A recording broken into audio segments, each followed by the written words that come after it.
సంబంధించి మేము అడిగాం, 100% చేస్తా ఉన్నాను. బట్ కాకపోతే అనుమతులు రావాలి కదమ్మా, అనుమతుల కోసం సార్ మంచినీటి కుళాయిలు ఇంటింటికి మంచినీటి కుళాయిలు ప్రతి ఒక్కరికి చాలా ఇబ్బంది పడుతుంది. ఇందాక రామకృష్ణ రెడ్డి గారు మంచినీటికి సంబంధించి కూడా తాడేపల్లి పట్టణం అట్లాగే ఎంటైర్ మంగళగిరి కార్పొరేషన్ కూడా వాటర్ స్కీమ్ అనేది శాంక్షన్ అయి ఉంది. కాకపోతే దాన్ని 2 భాగాలుగా విడగొట్టారు. ఒకటి డిస్ట్రిబ్యూషన్ ఉన్నాయి, డిస్ట్రిబ్యూషన్ అంటే పైప్ లైన్స్.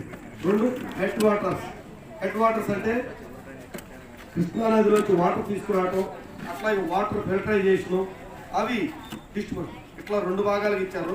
2 భాగాలకు సంబంధించి ఇందాక రామకృష్ణారెడ్డి గారు చెప్పినట్టు స్థలం కూడా కొంత గ్యాప్ ఉన్నమాట. మొత్తం ఆ కార్యక్రమాల్లో కూడా హెడ్ వాటర్ వర్క్స్ అంటే ఏదైతే వాటర్ ప్లాంట్ బిగిన్ చేయడానికి స్థల సేకరణలో కూడా కొంత గ్యాప్